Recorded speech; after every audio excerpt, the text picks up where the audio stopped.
Let me just mute myself on Clubhouse.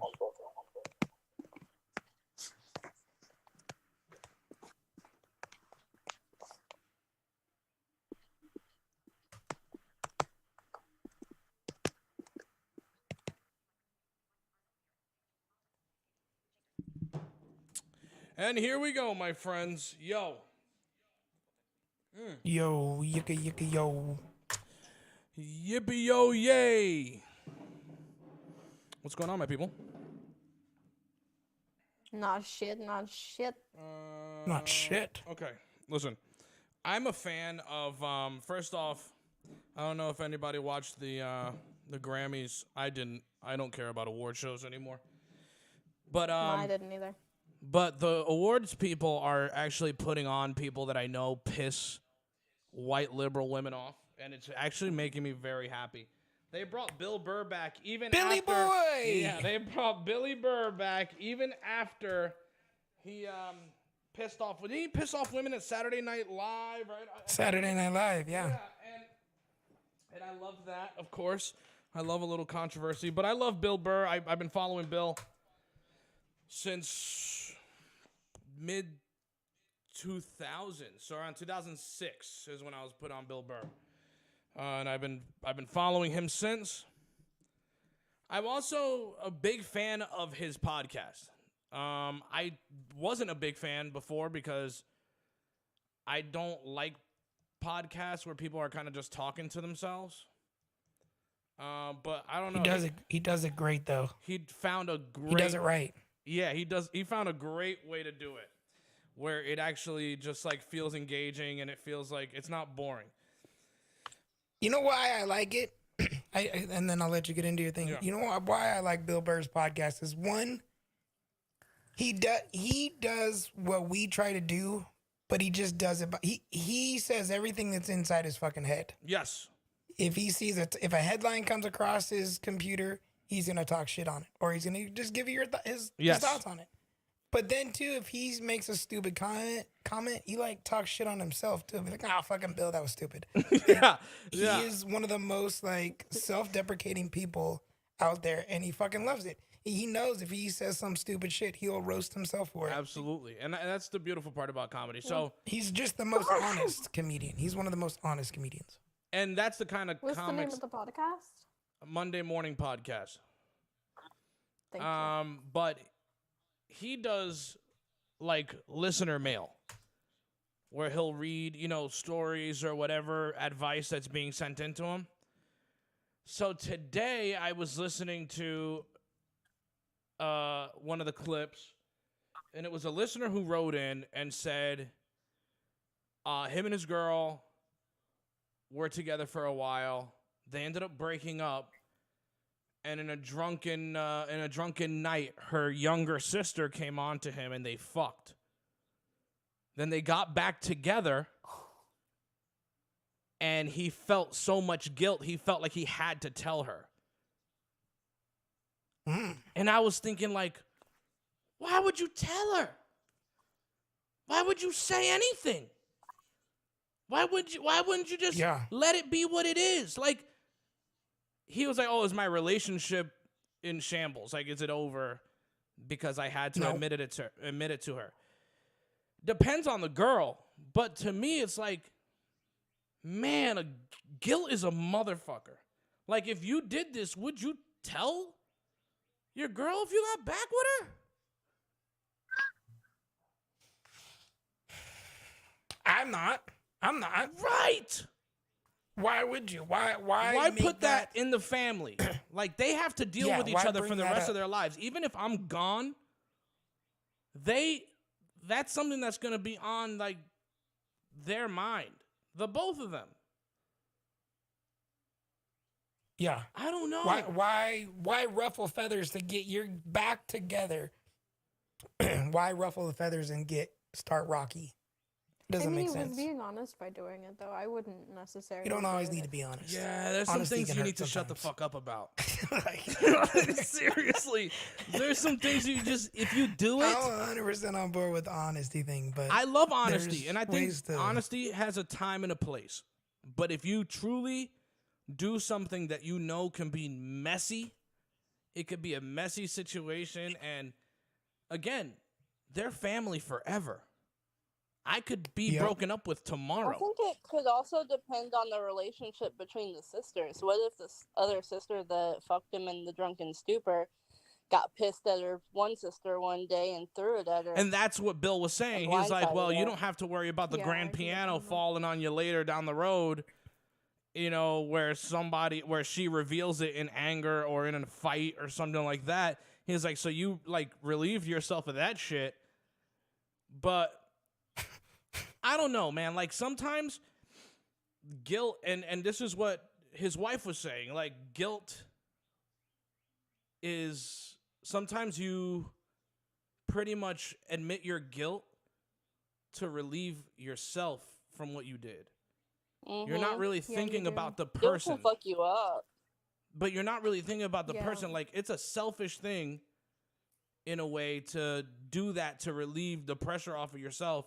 Now you've put this fucking pressure on her to have to deal with it some type of way in the future. And I don't know, like, that to me is a little... All right, so the handful of ladies we have in here, what would you want? Yeah, how would you want that to be? How would you want that handled? Bang your younger sisters. Please don't tell me about it. Please. So you don't want to know about it, right? No, I don't want to know. What you won't know won't hurt you, exactly. But okay, so wait, let me ask you this thing. You don't want to know about it. What if you find out like 6, 7, 8 years later? They'll deal Are with you it mad then. about it? No. No, why would you be mad? Like, first of all, don't put your guilt on me. Like, if that's your sister's responsibility, like, obviously their relationship as sisters was not that great, because if it was good, if they were solid, the sister's the worst part in this whole thing. Would never Hold on, fuck I agree with somebody her. I was with. Like, Yeah, I like what she's saying. Yeah. That's what's fucking me up too. Like, my sister would never do that to me. Right. So that's first of all. So the sister should have approached the sister about sleeping with her. Yeah. I like that. Secondly, don't bring me your guilt, because now I have to deal with my sister. Exactly. Like, I had to deal with my sister for the rest of my life. But I might not be dealing with you for the rest of my life, and we might not be able to come back from that, because then I can't ever trust you. If I go to the next guy, that means if I have a husband, if I, move on, I can't ever trust my sister around any dude you bring around. Yes, okay, that's a great point, man. Like, I honestly would rather not know. It's always gonna be in the back of your mind. Is she gonna come onto this one too? Yeah, it's always kill that bitch. That's why there's just certain things you shouldn't admit. I'm sorry, just shut. I would be okay not knowing. If you did something wrong and you know it's wrong, you should probably not say it. Like, there are certain things, if you know that it's gonna hurt this person or there's no coming back, it's like he should have either banged the rest of the family members, the mom and everything else, and then and kept it quiet, or walk away. Just walk away. I think he should have kept it to himself, because they said they were broken up at the time anyway. What he does on his time when he's on his own is Caitlin. his thing. It's his thing. Yes. But the sister should have told her.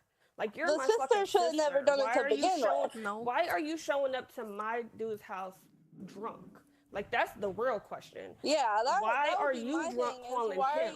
You can call anybody else. Why are you drunk calling him? This is classic. Especially since you know that she was with the guy beforehand. It's not like they were in a secret relationship or something. This is classic Ross and Rachel. We were on a break. Yeah. Right? This is that scene. It's that scenario. And that's the thing. It's like the most fucked up person in this situation is the sister. And what pissed me off about the guy is that in the email, he tries to make himself be like the victim. Like, she came on to me and I just, you know what I'm saying? I didn't know what to do, and I just felt like bitch, shut the fuck up. You were probably jerking off to her before the whole thing. Stop. Facts. Stop. And why did she have so much access to you in the first place? That's true too. That's Yeah. a good There's a question. backstory. There has to be a backstory. Michelle there. is nailing it on the fucking head, yo. There has to be a backstory because why does my sister have so much access to you? How many times do you think he asked his lady before they separated? Like, Yo. Can I have a threesome with your sister? You ever thought, like we could have, a threesome and you could be comfortable with your sister. Like, you don't have to, Fuck that. All I'm saying Dudes is, think like that. That's Dudes think like that. They do. dudes think like that. But all I'm saying is, don't real put your shit. guilt on somebody else if you did some bad shit. Now, if they suspect you of such things, and they're giving you a platform to answer truthfully, do you think they should still reveal it? So in the event that she, down the road, right, like where she goes, I'm noticing you and my sister have this kind of weird thing with each other, right? Like, did something happen? Should he then admit it? Because he just admitted it willingly. Like, he just gave it up. I think it depends on the headspace that the chick is in when she's asking that question. I don't think anybody should lie if they're confronted directly. But if she's angry and being like, you got something going on with my sister, then maybe he should just keep it to himself. I just don't think he should ever say it, yo. Take that shit to the grave. Especially even if you hate that sister, too. Right. I mean, but the fact of the matter, women's intuition, if I have a reason to think that you fucked my sister, then I know you fucked my sister. It's not... Mm-hmm. Like, what usually kind of it's pretty question obvious is, did you have sex with my sister? Or y'all are being a little awkward. Like, why, you don't just wake up one morning like, did you fuck my sister? You're acting weird for her. You're a little too friendly. But my other big thing is, where the fuck's the loyalty with the sister? No, there's definitely none. There's no loyalty. That's there. a fact. I know, that's what I'm saying. Like, what the fuck? I could never see my sister pulling that shit on me. I don't need details, but all of us in here, we got things we're taking to the grave, right? Fuck yeah! Oh, definitely. Fuck yeah! Who doesn't? Just checking. Just checking. Okay. Just confirmation. Just a little confirmation. Absolutely, dog. Just needed confirmation I wasn't alone. I knew I wasn't, but You're most certainly not alone. I don't think you can get to the ages we are and not have it. I agree. Yeah, 1,000%. Oh my god. He's like, I'm not gonna tell you about that chick that I banged on the freeway when I was. Dog, you don't need to know about that.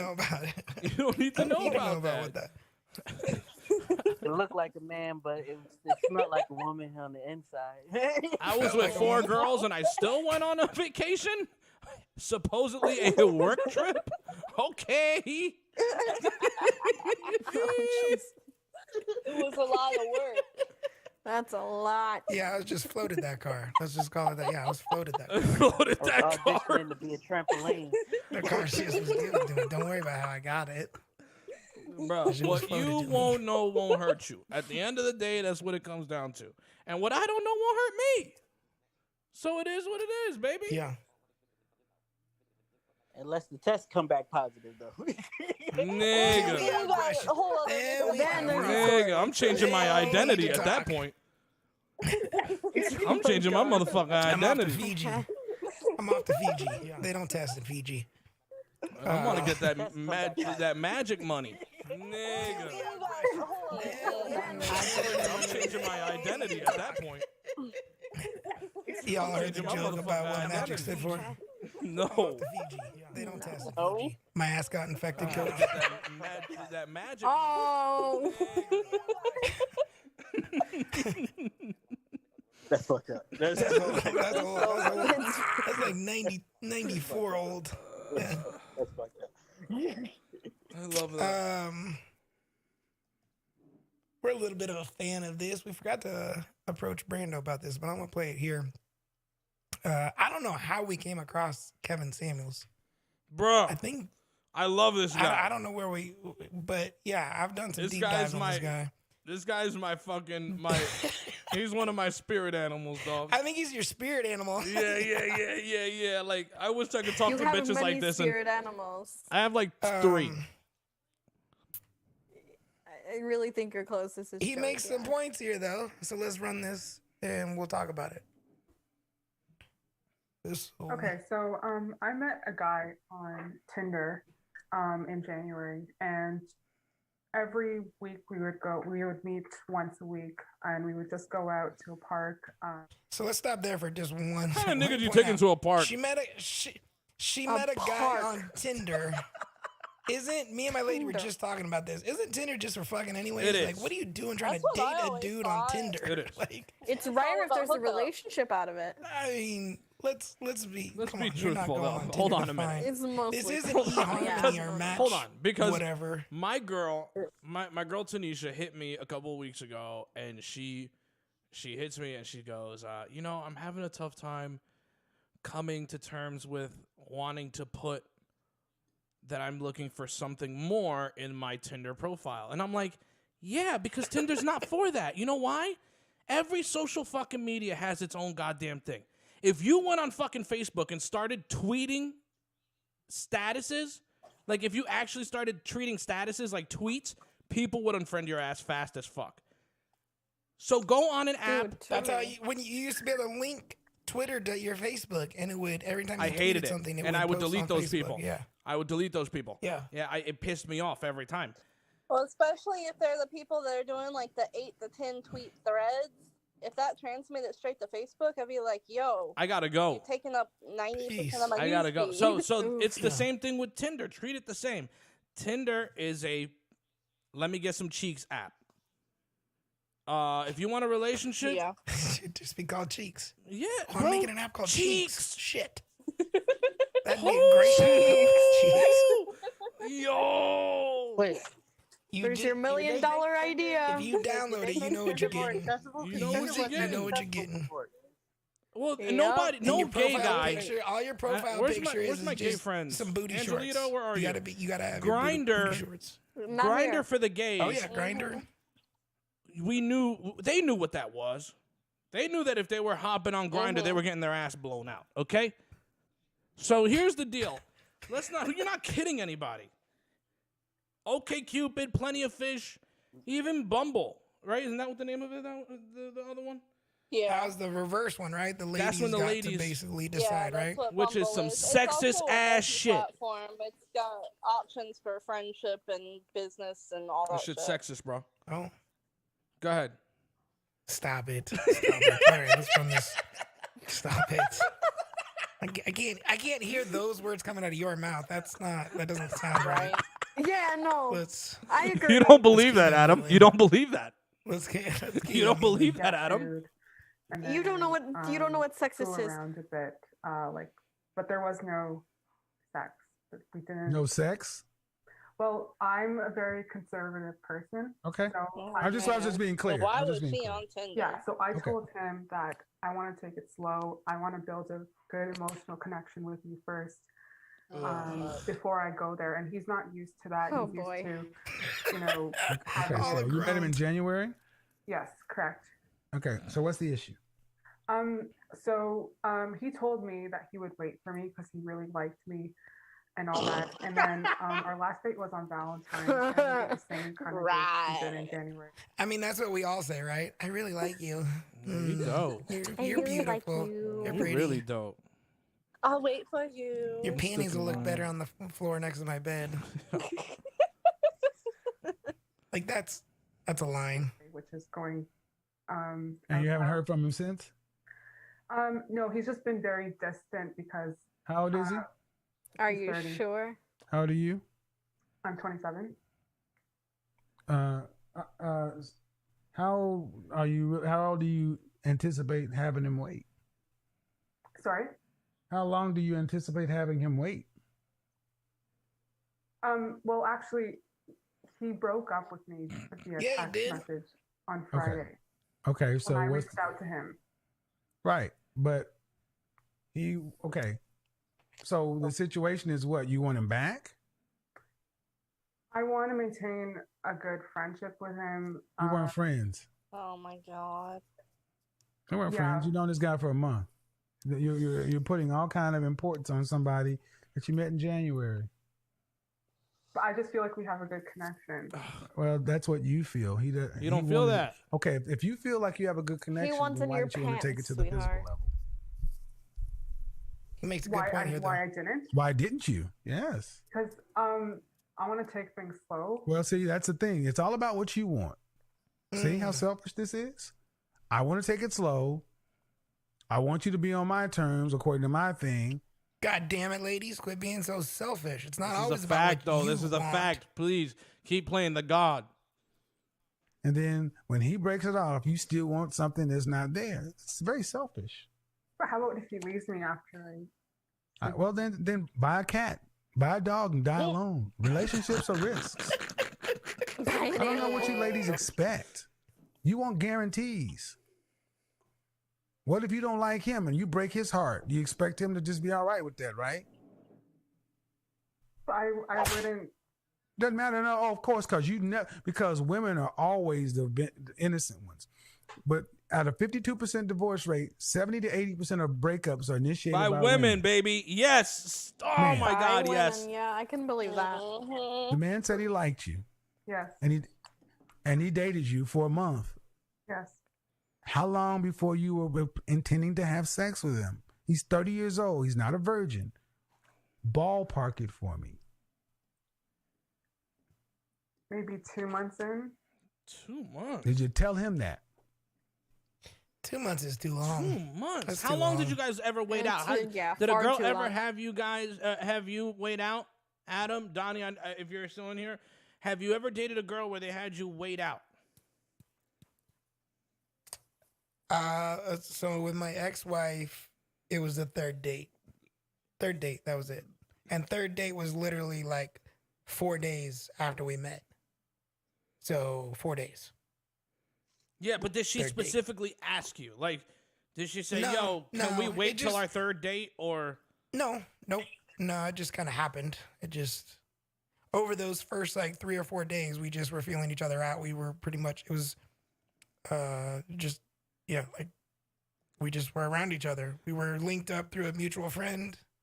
We went to the river, went out, got some food a couple times, yada, yada. ladies, And then by the third time, did you ever put in a number on a man and say, "Hey, well, we can talk, we can date, but we have to wait this long to have sex"? Did you ever put a number on a man?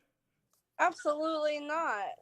No, that's it just, when it happens, it I wasn't happens, the one right? for sex If at it the happens, beginning. it happens. If I'm not feeling it, then I'm like, hey, sorry, this ain't going anywhere. You just blow him Yep. instead. Just give him a good blowy.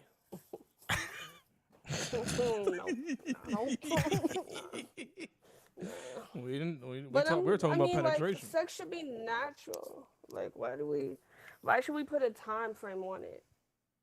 Because then that puts I believe in puts dating with unrealistic intention. If my intention for that expectations. date at that time is to fuck you, then we gon' fuck. Like, I don't see what the problem is. Even if it's day one? You don't see men doing that either. I don't see a problem with fucking on day one. Okay. It's not, you know what I'm saying? Like, people put this It's the stigma intention of on- what you know Yeah, you're it's the getting into. intention. Yeah, like, people put the stigma, like, if you fuck on day one, you're a hoe. Like, think about it like this, okay?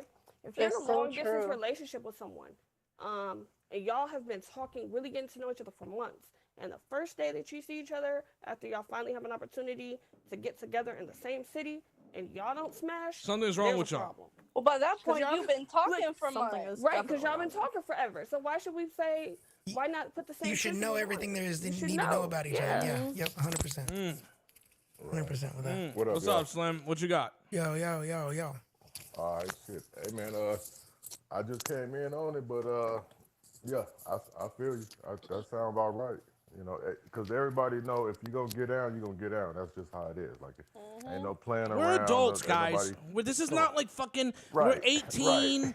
to 21, and we're Right. sneaking around, and we can't fuck in our parents' houses. We're adults. If we're still having these conversations about when should you wait and blah blah blah, and I'm gonna put this time on you, Bro. you're a little girl. You're a mentally, you're a little girl, and you need to be fucking checked. Because no dude is gonna want to fucking deal with that. I'm telling you right now. No dude. Time should be and nothing. that's vice versa. And that's vice versa for the female. Don't no female want no dude who's unsure and acting all like a cupcake, a scary ass nigga. You know what I'm saying? Yes, bro. Yeah, dude. That's not attractive. No girl gonna want that. You gotta know you got some dick. Yes, like, straight up. Like, that's just what it is. Yes. Like, if you are an adult, you're going out, you're dating with the intentions to possibly get physical with somebody. So this idea that we have to put a number on it instead of just vibing and feeling it out and letting it go how it goes, I just think it's such dumb shit. This chick is ridiculously unrealistic, and she's living a family, like, this thing that her family told her, don't let anybody, don't fuck right away, and don't do all these things. It's like, bitch, we live in a whole different fucking society. This ain't the fucking 50s. Let's keep it all. Let's keep it all the way 100 though. Everything used to be taboo back in the day. You remember that? Everything. It was bad to talking about playing with yourself and all that other crazy shit. That was nobody talked about that. Now, that's a fucking normal thing. Like they got this shit on TV now. Like we just talked about that on the podcast not too long ago. Like we were talking about, I think, jerking off or something. And I was like, I talked about jerking off 3 times this week already. Like, what are you talking about? Like, it just happens. It does. It's just normal, dude. Yeah, come on, it's just normal. It's normal. But why? Why do you think that is? TV, media, social because media. Because our country is conservative as fuck. They're Christian conservative. Society is changing. It is a whole, like, we are the most Christian fucking country. Just by, you know what I'm saying? Just by the number of people that are here that do believe in religion. This is just religious bullshit that continues to travel down, and it makes people feel really insecure. It's like, oh my God, I'm doing the wrong thing and I'm disappointing my family. It's like, no, you're not, you don't live life to appease your family. You don't live life to. And once again. Yeah, good. And once again, on a sexual, I mean, if we're just talking sexual here, come on now. As long as you're not doing anything wrong, you're not hurting or harming nobody, who the hell? Name somebody on the planet Earth that don't like sex or don't like the feeling, or come on now, like yeah. As long as you got these mentally ill fucks who are saying they're what are they, asexual or some shit? Retards? Yeah. Well, I say mentally ill because they probably can read, but then they say, I don't feel the urge to have sex. I don't want to have sex with anything or anyone.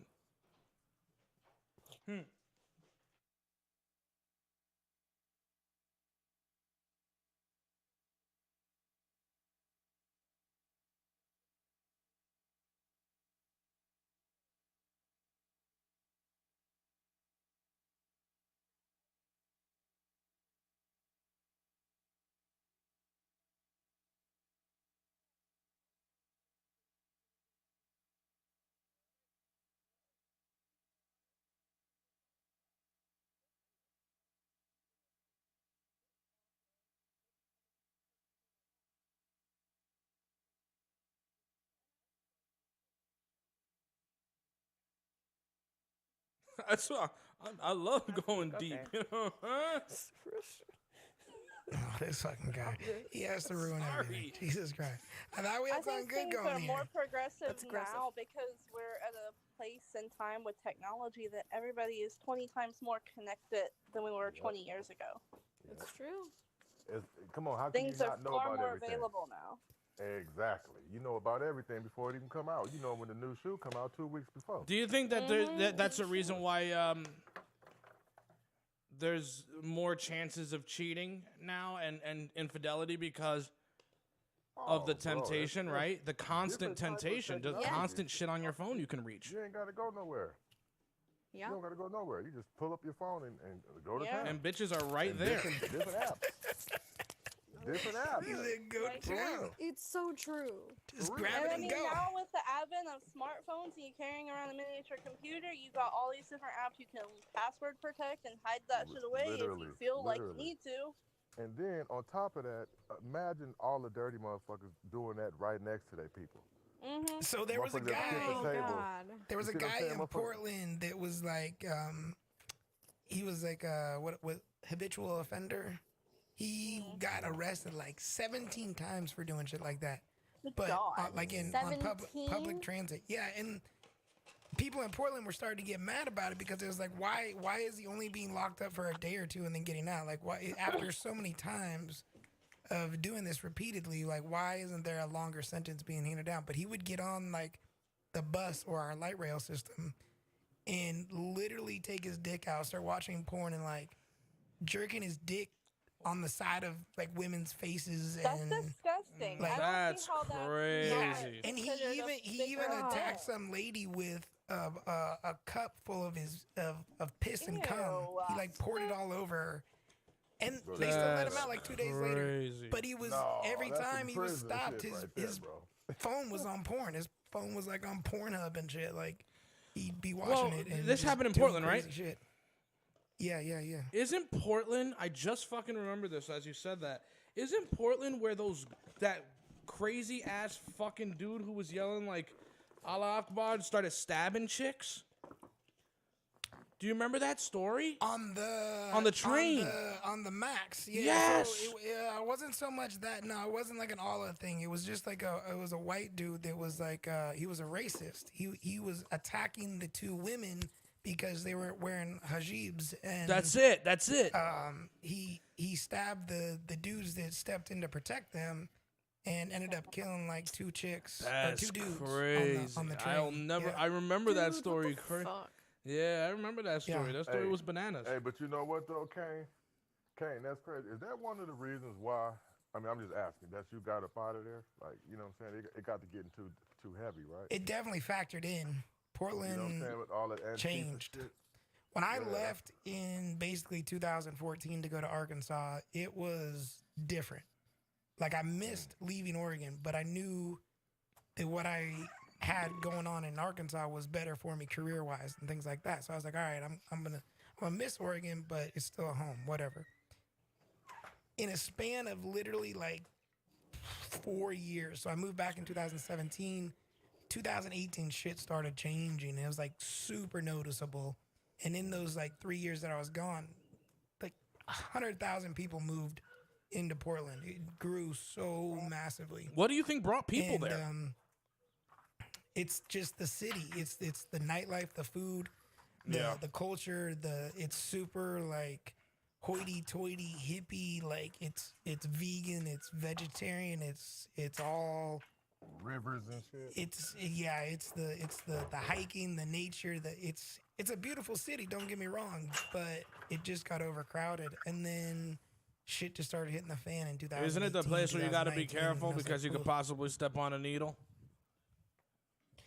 Downtown, Yeah, boy. I think that's just about anywhere. I think that's just about anywhere these days. I think that's a lot of the big cities downtown anywhere on the wrong side of the town. But it made its way down the West Coast. It started up in Vancouver, BC, and Oregon, Portland has it too. Seattle has it. They got the places in downtown where you literally can go and shoot up legally. Like they give you clean syringes. They let you dispose of the syringes there. They give you a chair to sit in so that you can do your drugs legally. Like they're like safe havens for doing heroin and shit.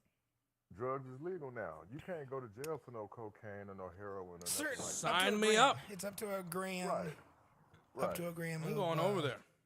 Pretty much everything. Do a little nose You candy. think it's ever gonna go But back I to get being it. normal? I get it. Adult pixie sticks. I don't hate that. I don't hate that though. I like the purpose behind it. The purpose is like, why put somebody in jail for 4 to 6 months where you think they're gonna get clean, but you're putting a record on them now. Whereas if they just have like a gram of coke, you can get them help. Like put them in a rehab center, put them in a facility where they can educate themselves, learn, they can get a skill or something. Like you're doing something that can actually benefit them once they get clean versus putting them in a jail cell for 6 months to let them shake it out and, you know, go through a withdrawal and all that kind of shit. The problem. Exactly. So legalizing everything to an extent, it's more like they decriminalized it, and I'm kind of on board with it. I don't hate the idea. So it's creating jobs. It's creating jobs for nurses and psychiatrists and shit like that. So I see the benefit out of it. Is it also affecting the homeless population there? As like far in a as positive way. going down or like. Yeah. As far as going down.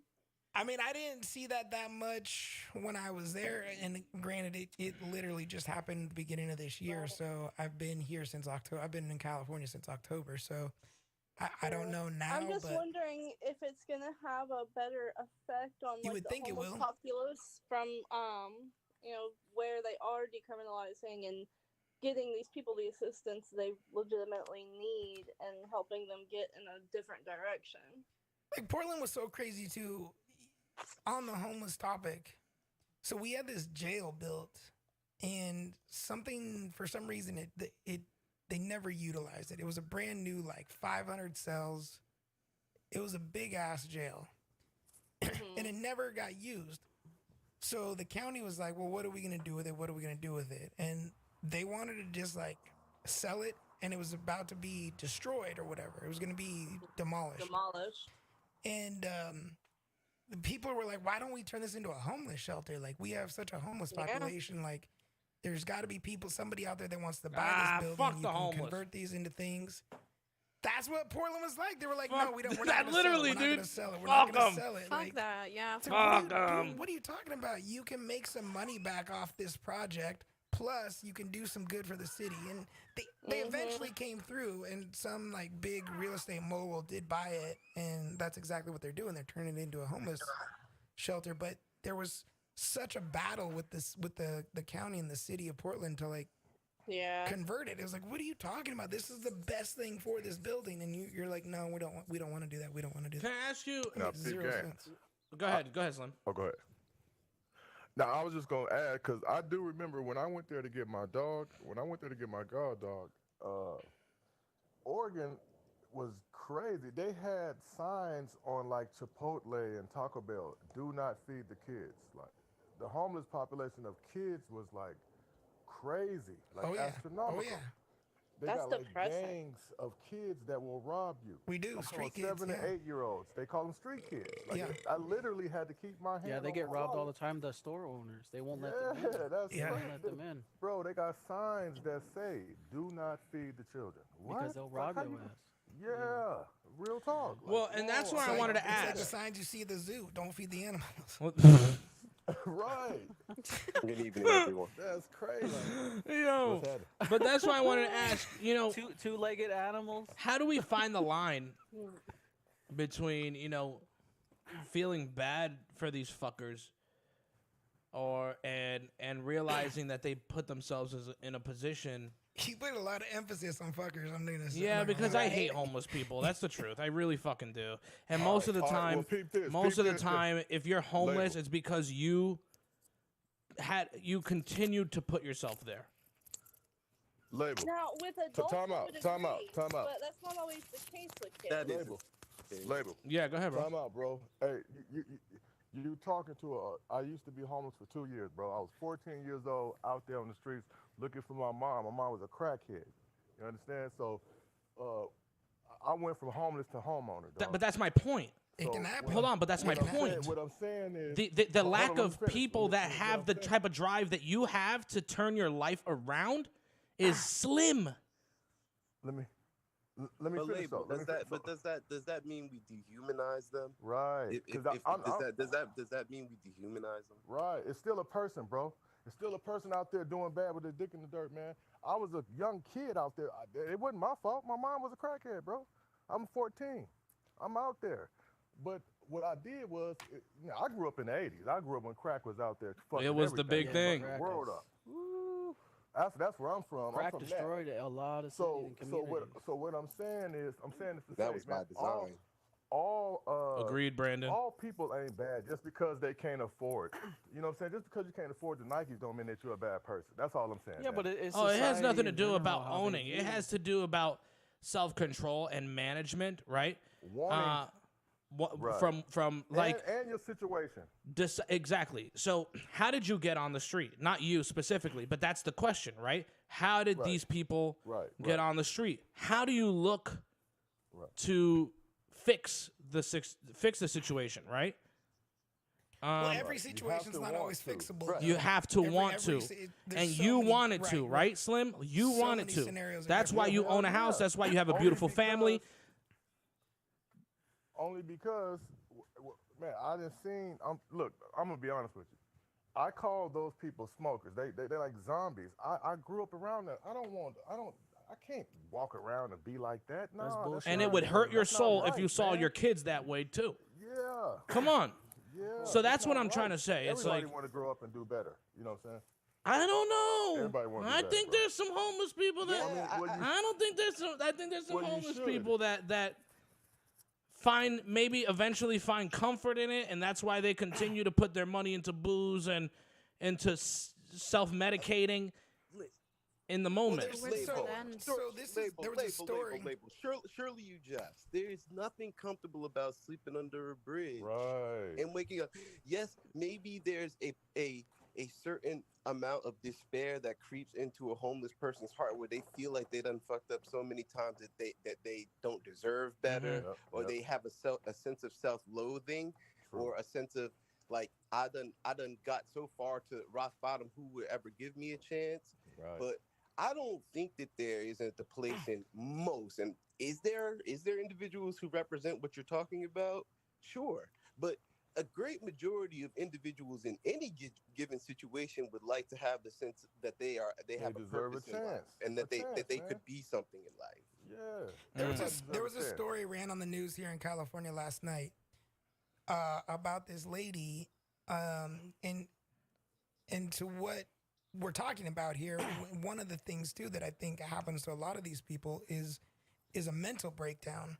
Or is a lot of mental issue that they don't know about. So this lady, my wife is a therapist. That's what she deal with all day. Right. Huge mental issues on the street. So this lady was like PhD, spoke to young women, like entrepreneurial type mentality, helped guide like young women, high school women, middle school women to, be a leader for them. And this was like 10, 15 years ago. And they did this story because she's a heroin addict, lives on the streets. She's dirty. She like attacks people. There's video of her like spitting on people's Ring doorbells and harassing people. And she has a mental issue now, and they've had her like psychiatrists have evaluated her, and she somehow, at some point in her life, something happened to her where it was more of a mental breakdown, and she lost everything. She's just, her whole life fell apart, and there's really no control over that part. Like, hey, look, bro, ain't no handbook, ain't no guide to living, to life, man. Exactly. Every day we wake up, we just doing it. We put our feet on the ground. That's what we doing for that. We're day. just living for those hours and minutes and seconds. Ain't no guide, man. And then on top of this, I don't know about y'all, but for us to be in our special situation with the blind and visually impaired, we got to be extra tough. We got to have our skin got to be extra. We got to be soldiers. Like if we soldiers, then we got to be super soldiers. Just period. Just to deal with life. You know what I'm saying? Just real talk. Like. Exactly. Thank you, fellas. Thank you for that other perspective, because honestly, I've heard too many negative stories that have also put me in that mind frame. That's what it is too. I'll be straight up with you. From no, and that's respectable, and that's honorable. Like you said, you ain't never heard you talking to a homeless person, straight up. I've taken homeless people. Hey, yo, respect, Slim. Yeah, and I respect that you even had some people will just hold their ground and just fight the good fight and won't say that there might have been another perspective, whereas you spoke up and said, hey, maybe I have to open up and see the other perspective. So that's pretty big of you. I experienced and learned years ago, right after I moved out of Mom's house. I was hanging around downtown Nashville, and there is a prevalent homeless population hanging around the streets, and it's not uncommon for someone to approach you. And I got to talking to a couple of them sometime, and one or two of them told me that it was by choice, but for the most part, it's by circumstance. Right. My bad. Why is it a Phone problem call. in the United States specifically, though? It seems that our country. Because the United It's States our is the society, ones who it's our got the government. status. Exactly. Everything That's is what a I'm saying. status quo. Everything is what you got here. Individualism. It's about what you have and what you don't have. It's the haves and the have-nots. Whenever, I think certain Whoever homeless just said people who that might, hit the nail right on the head. That's what it I is. think It's the certain haves and the homeless people have-nots. might have a situation where they might be benefiting from it, which might make them want to stay and continue doing some of the things that they're doing. Like we covered a podcast episode where there were homeless people who were truly cheating other people. They would sit in wheelchairs. They would sit in dirty clothes on their rags. They would get the money that they could get, and as soon as they got the money that they were getting that day, they'd hop in a very nice car, 7 or 8 blocks away, and drive the fuck off. That is true. Absolutely. That is true. But I mean, then that goes to the point of how do we know who to trust? And as a that's what my homeless original person if question we was. don't What know? my original question was is, how do we draw the line, right? Yeah, one mic. One second, guys. So how do we draw the line? Because my biggest story that really made me feel like fuck you to homeless people is a friend who passed away. Rest in peace to my man. You good, homie? Yeah, I'm drinking fucking IPAs back to back. My Oh man. But I wouldn't. my buddy though, Aaron. Rest in peace, Aaron Bradley. He was out with a sighted friend. They were out in Philly. Yeah, I told the story on the podcast before. They were out in Philly. This homeless dude comes up to him and's like, "Yo, you got a couple bucks for me or whatever?" And he's like, "Nah, I won't give you money, but I'll buy you some food." So they were at a McDonald's. He bought him some McDonald's. He bought him whatever he wanted. Just, yo, tell me what you want. I got you. He takes the food, says thank you. He's with a sighted friend. Aaron's with a sighted friend. And his friend is like, yo, he just threw the food away. Like, you just paid for that food, and he just threw it the fuck away. Now, if this guy was blind, and by himself, Aaron is totally blind, had a guide dog, was like could not see a fucking thing. If he was alone, he would have never known that man threw his fucking food away. And there's just something so unsettling with that. And there is some of those assholes out there like that. It's beyond unsettling. It's disgusting. But label, if you've met a homeless person, you've met one homeless person. If a black person had done something wrong to your friend, would you dislike black people or a white person or like? Nah. Everyone deserves to. You're right, bro. That's a great way to ask that. Have to do with that? Everyone deserves to be judged within the whatever context they can present to you, or judged within the circumstances that are presented. You're right, to you. bro. Like everyone has that right. And see, it all boils back down Respect to circumstance, the circumstance, because once again, that's just what it is. Look, what's the name of it? It's called comfortably poor. Some people literally are comfortably poor. Yeah, like, yeah. My sister is like that. She doesn't like responsibilities and all that. She just wants to do her own thing, and she's on the street right now as we speak. Yep. And she doesn't want to have those responsibilities of paying a bill or whatever. That's her decision, unfortunately. Yeah. And I say unfortunately from my perspective. To her, it's fun and it's great life. To her, it's probably freeing in some aspects. Very freeing for her. And, But then yet she's still a human, Us as a society, then we looking down on that person because they don't want to pay no bills. Like, you know what I'm saying? Like, Yeah. They don't want to provide, That's a great fucking perspective, One of the man. questions it was asked about is this just like why is this such a problem here? Isn't it in other countries and bigger countries and stuff?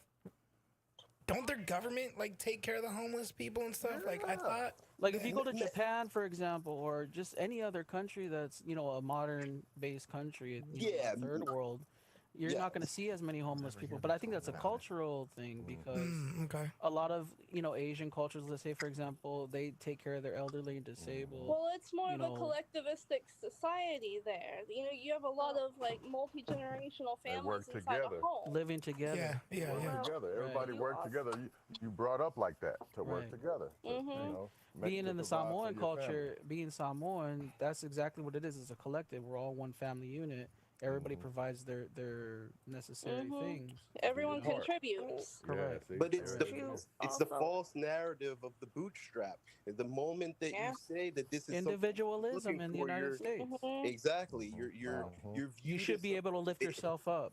Exactly. And if you can't, you're looked down upon. There you go. Yep. Yes, and there that's just another way to divide. And we also don't respect the family as a social institution as well. Because it's a dog eat dog world again. Yep. Once again, For myself. I only care about myself. I don't care about the There other are many people. families who, once you're 18, you're kicked out if you don't move out by choice. Which that's how it should be. Okay. Do you think that's an American mentality, or do you think that's an American thing? I moved out at 19, but half of my siblings still live at my mom's house, and we're all grown. The boomerang child. It's you know. So, hold on. Go ahead, Brandon. Go ahead. Wait. I would just like to finish my one sentence. Go ahead, Michelle. Go ahead, Michelle. Then go to Brandon. You also have to consider, because it's interesting that nobody brought this up, homelessness in the United States is just like being institutionalized. We put this stigma on homeless people. Once you're homeless, people act like you can't ever be anything else. Right. Like Right. Once you get a criminal record, You're stuck in that status. Once you're convicted, once you're homeless, you are done. I think Brandon had a. Brandon, go. No, I was just saying that what you're talking about when you come back home, they call it the boomerang child. It's more the people who go away, and I was that as well. You know, and there's nothing wrong with that because historically, the U.S. looks upon a man staying at home as pathetic. You know, if they live with their mom or something. You know. Yeah, the timeline has been shifted. What it costs changed. and what it costs to be able to afford to raise a family on your own is much different. And the college educations aren't guaranteed. Listen, students are coming out of debt $100,000, and that's a type of debt you cannot pay off the way it's set up in the United States. It's set up with the interest rates anyways. increasing constantly. You're never gonna get ahead. You'll never find a job when you get out of college making $100,000 to pay that back. Not really. It don't go like that. It just don't go like that. Period. No. So you add that to the cost of living and trying to survive and put food on the table. Yeah. And heaven forbid you're a single parent or any other add-on that probably exists in so many places. And you know, I'm pretty sure Adam, you could attest that there's not a lot of jobs. And one mic, because Adam just said that.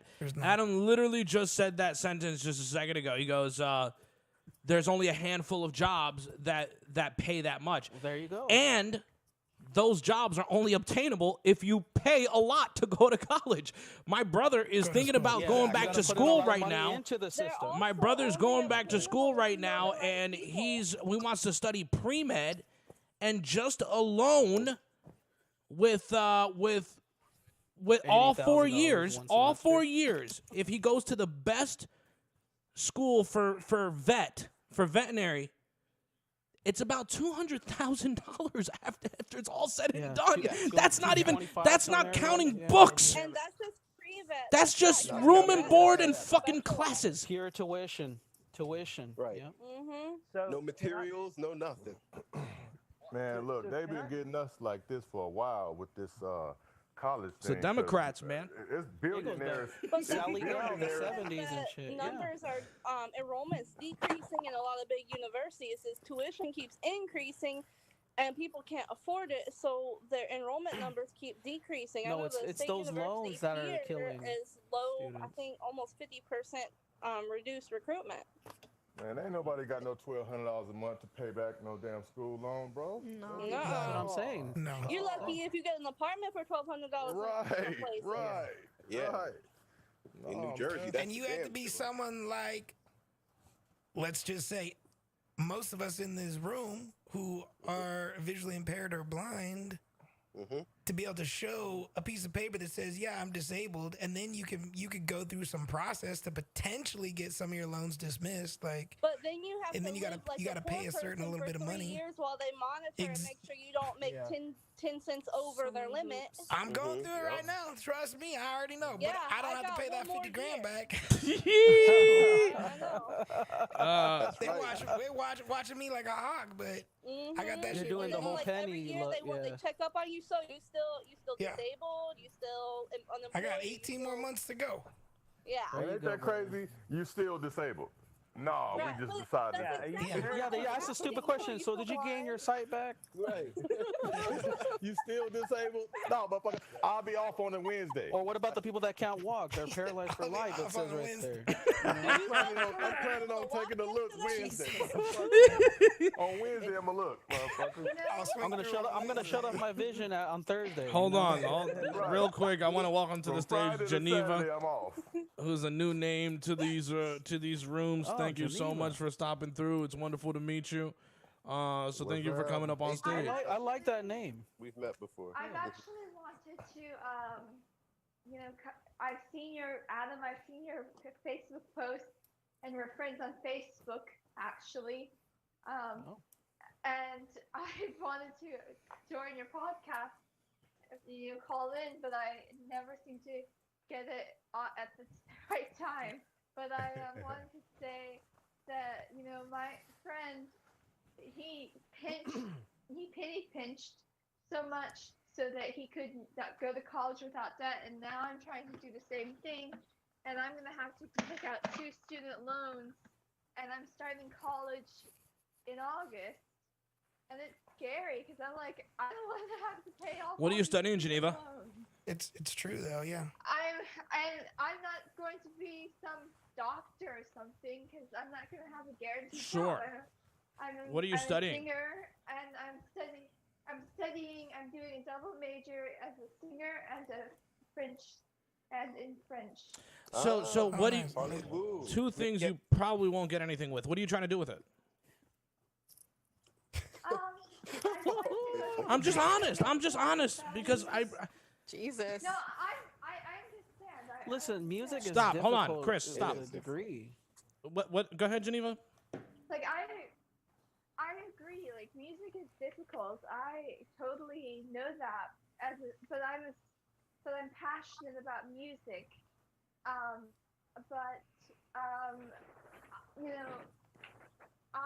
think personally that what I want to do is possible if I can just get connections.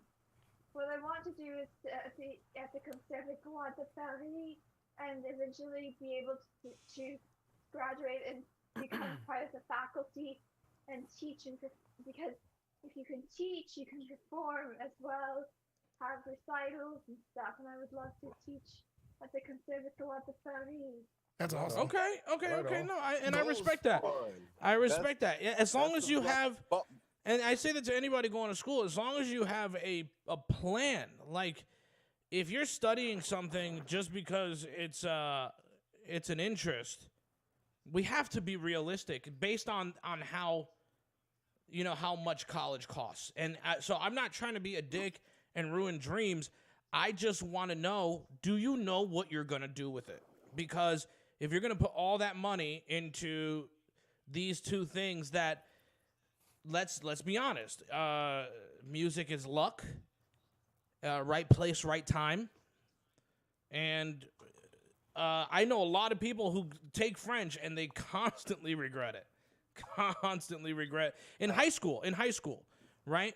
Me too. Not a lot of people use French in this country.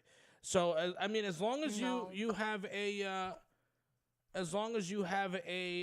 plan, I just want to make sure that people are going for the right reasons. That's all. I'm not trying to ruin any dreams. That's legit. No, I was just joking with you, but but bon chance, Geneva. Good luck. And Geneva, good luck. Sing for us right now.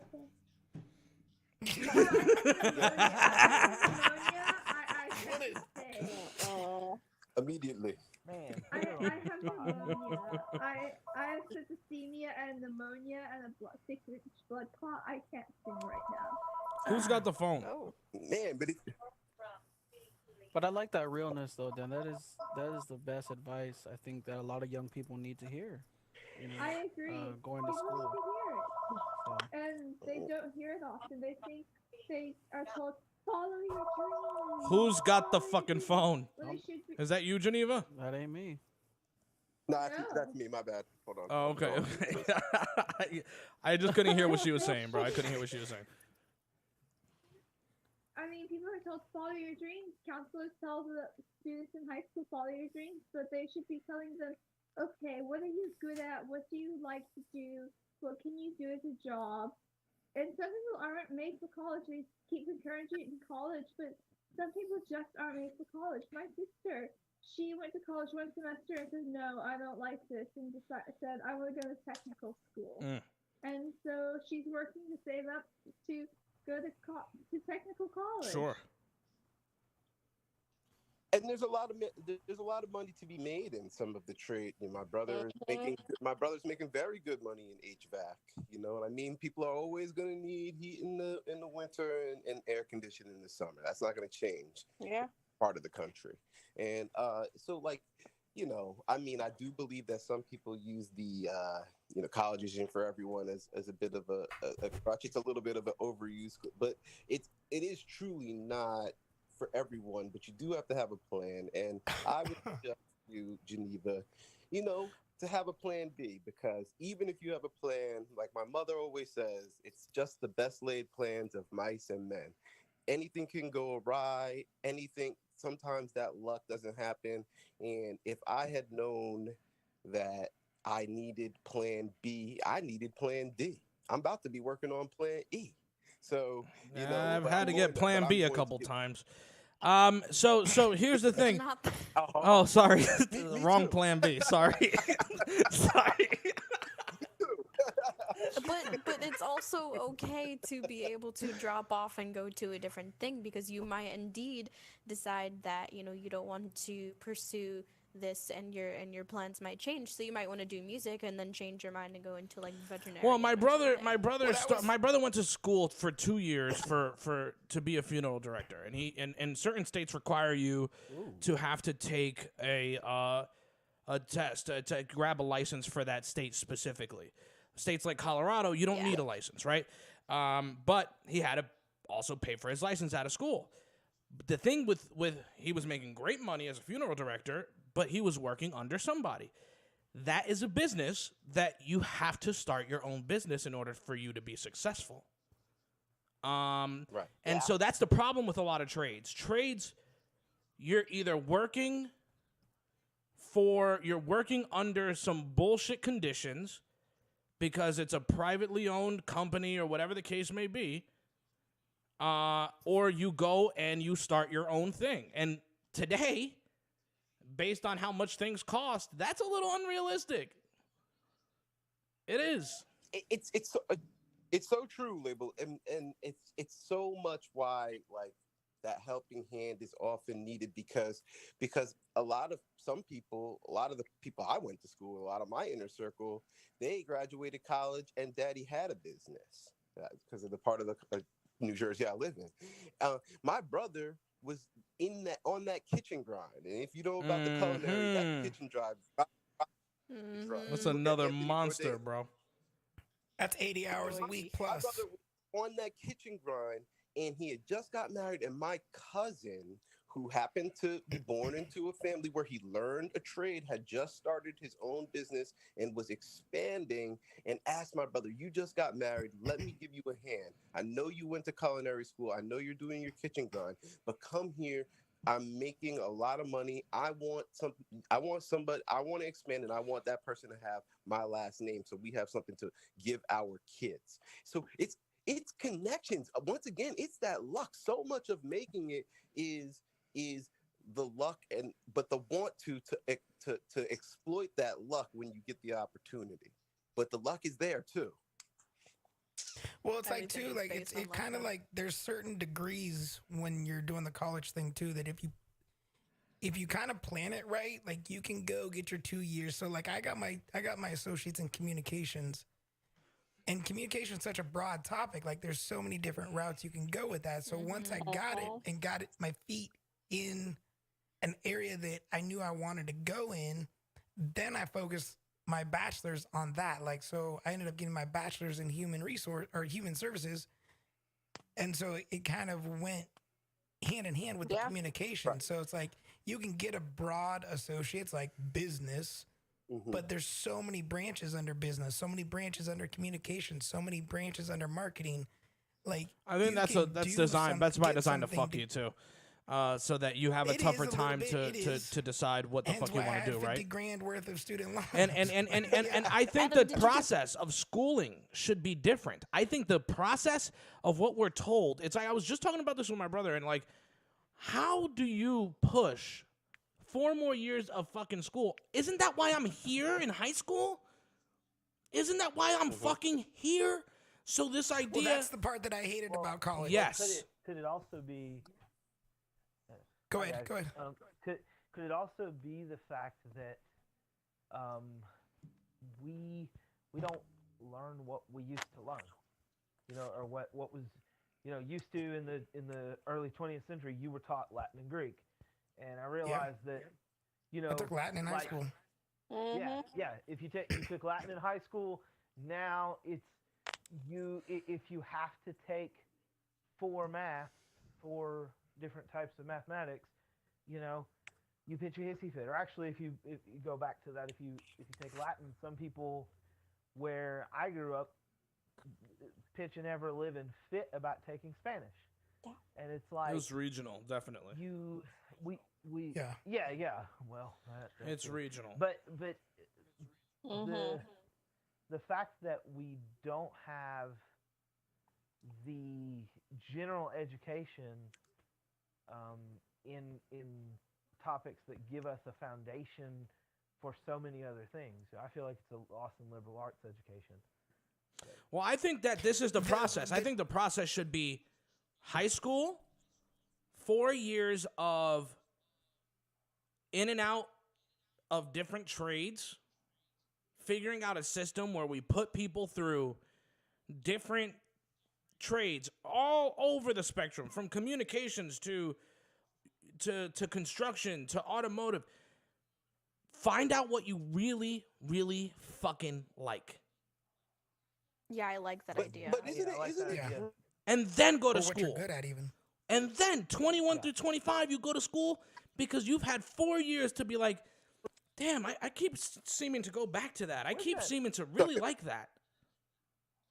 Let me say this real quick, and then Brandon, you can. I think you said you had something. The one thing too regarding college that I think, you know, we've touched on it kind of being a scam, a ripoff in certain senses, where they get you, you know, kind of. Yeah. Your first 2 years of college, you go from high school right into freshman and sophomore of your college.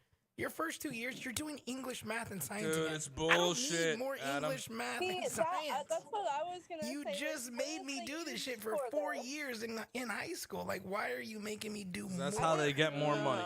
That's unique. That's unique to the U.S. system too. That's the other thing that's frustrating about it is, you know, if you go to the UK or an abroad school, you're doing your own thing. And I didn't get to the point where I never took a class that I hated until I was in grad school. Like, why would you do grad school that long? Because they don't offer theology degrees in undergrad. But so label. I find this interesting because what I hear you saying sounds much more almost like an approach like they use in the military. So you go into the military and if you start from the bottom, you can eventually get your officer candidacy, and then you go and you kind of specialize, you know, as you go further in, if you're going to be like a career officer or something. And I think that model has great potential. That model worked for my high school. I went to a school where you had a major, you had a focus, but the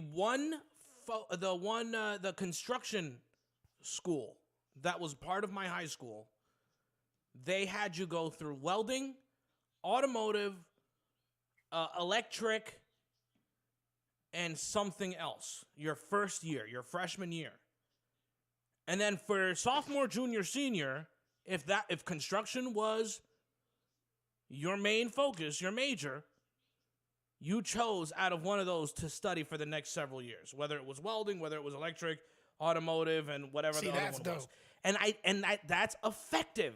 You are letting people. Who the fuck knows at 13, 14 what the fuck they want to do? We had those literally just for like one term. Like you took them as electives. You had welding, we had wood shop, we had automotive in high school. This was just like electives. Like you got, oh boy, I got a credit because I took this class. Like there was no, and like half of those classes, it was just social hours. Like, oh, you know, you're not really doing shit. You're just you were in the automotive shop or you were in the wood shop, like just bullshitting with your dudes. Like you knew you were taking that class because it was an easy A. Like you had to make a fucking birdhouse or some shit like that. You're like, oh yeah, I got that. Carpentry was the other one. Done. Like you didn't learn any real skills. And to add to that, like, you know, along the same lines, somebody may have said this, I got snatched. Something that should not be optional. Excuse me. Voiceover, be quiet. Yeah, they don't teach us anything about finances, like nothing about money. You know, that's so crazy. It's so crazy because they expect us to come out and look, you know, I had some money pass through my hands between 18 and 21. Coming from like the background that I came from, fairly very close to poor, at least by American standards. But my friends, a lot of them had money, like I said. So I'm living like you keeping up with. I wasn't keeping up with the Joneses, but I was definitely keeping up with the Filippos. And you know, I didn't have the money management skills. I didn't know anything about money, and nobody who looked like me did that I knew. To give me any kind of perspective. So why wouldn't they? Why do you need to teach me about calculus more than you need to teach me about dollars and cents? Brandon is nailing it on the fucking head, man. Taxes, money, and critical. All of that. Like they started implementing it later into the curriculum because when I was in school, I had it my senior year. I wish we had it sooner, but we still had it. Yeah, I definitely never had a finance class in high school. I had a finance class in college. Michelle, go ahead. Finances in college. Sorry, go ahead. Michelle, and then I'll talk after Michelle if I can. Thank you. Do y'all think that there should be more magnet schools? Because growing up in Arkansas, we had a lot of magnet schools. For example, that is big there. Yeah. My brother, who he played the drums. He went to an performing arts school. My other brother went to a math and science magnet school. And it was great because we had other options where like there was a period of time where my brother wanted to be a CPA. And so the math and science school was where he needed to be because they were able to focus his education around all of that. And my other brother who played the drums and he did marching band and all of that, like he was able to formulate his education around exactly what he wanted to do. And growing up in that kind of environment, I agree. I feel like that there should be more schools catering to what kids want. Because if we cater to what we decide we want to do as kids, like, oh, I think I want to be a lawyer, and there's a school that says, okay, well, I'm going to give you all the tools that you need so that when you go to college, you can study law. You know, we can offer these things to you when you're in college. We can let you take distance learning and sit in some of these college courses. Like we had, even though Arkansas was behind in education, we had access to stuff like that. And it's sad that people don't. And like I think I took my first finance class the second half of my sophomore year of high school. And then they kept giving us finance classes and kept adding more and more information so that we didn't struggle as much when we became adults. We learned how to balance checkbooks. We learned how to do all of the stuff. And I think it was because we went to magnet schools instead of just a regular public school. Yeah, I'm gonna say this real quick, and then Brando, you can make your point. I'm gonna slip out. Dan and Brando are gonna take over with the rest of this. Appreciate you guys' conversation today. Make sure to catch the live show tomorrow night. So appreciate y'all. Thanks for the conversation. Bye, Adam. Brando, go ahead. The only thing that I was going to say, except the blind schools and this sort of thing. Selected. Unmute. The one thing that I actually really came to appreciate from the blind school were some of the other classes that were requirements to pass. Some of them, including the financial classes, Sure. and I mean plural financial classes. There were about 2 years of them for me. Wow. Some of the home economics, where you learn to sew, you learn to cook, you learn to do a lot of other things like that. Some of the classes that involve what Dan brought up, automotive stuff. There was automotive stuff. There was home rebuilding, reconstructing, remodeling, small engines, and all sorts of things that involved that line of work, if you will. And of course, athletics, which a lot of blind people didn't necessarily get in public school that they could have gotten. In blind school, elsewhere. 1000%, bro. Yes. A lot, and that's the thing. Now, again, there's a lot of problems with blind school, more than I care to talk about here. But those are some of the benefits for me personally, and a lot of other people, honestly. Go ahead, Brandon. Oh, that's interesting information, because growing up in New Jersey, we really didn't ever. I mean, I think there's one school for the blind, and it's very small. And and the chances of you possibly going there is like super small. There was no chance for me going there. Yeah, I never went to that school either. And I live on the Jersey Shore, so right. I wasn't going 2 hours, each way. But doesn't make sense. I love the fact that I was mainstreamed and I learned really good how to be a very good sighted. My friends they're mostly sighted say you learned really well how to be a great sighted person, but you learned how to be a terrible. Now I'm learning how to be a great blind person because of things like Clubhouse. But it's definitely interesting that the schools for the blind, and it makes sense too that they would teach you all of those like necessary foundational pieces. That's pretty cool to learn. Brandon, that's something I talk about a lot, because I did not. I only found out that there was this full fucking blind community when I got onto the internet at 13, 14.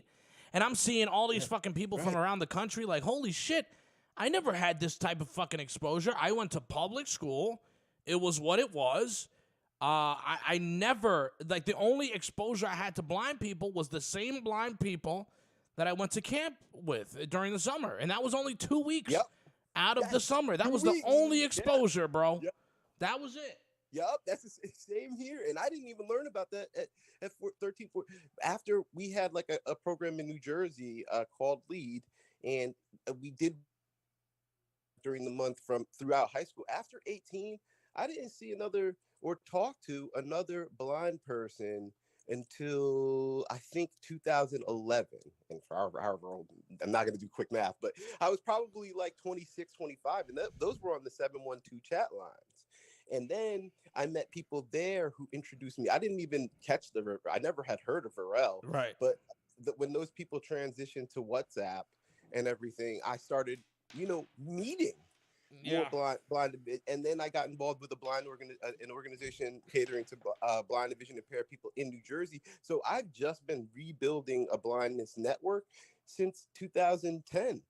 And the biggest jumps have been in the last 2 or 3 years. So that's why I'm meeting a lot of and I'm not realizing how small this network really is. It is. Oh my goodness, it is. And it gets more small. It gets smaller and more incestuous as you go, my friend. But the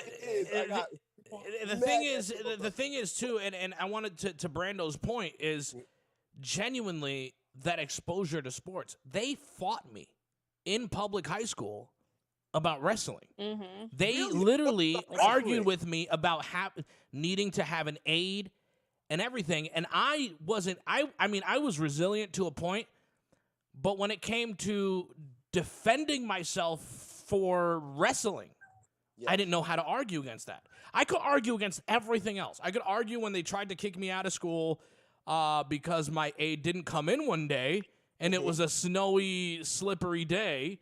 Right. I could argue for that because you're trying to take me away from my education. I didn't know how to argue at that time at 14 years old about why you won't let me fucking do wrestling, right? So there is a lack of exposure to a certain extent when you do go to public school and you don't have that blind network. And Brando's right. He nailed it on the head. There is some type of exposure that you truly don't get when you are public schooled.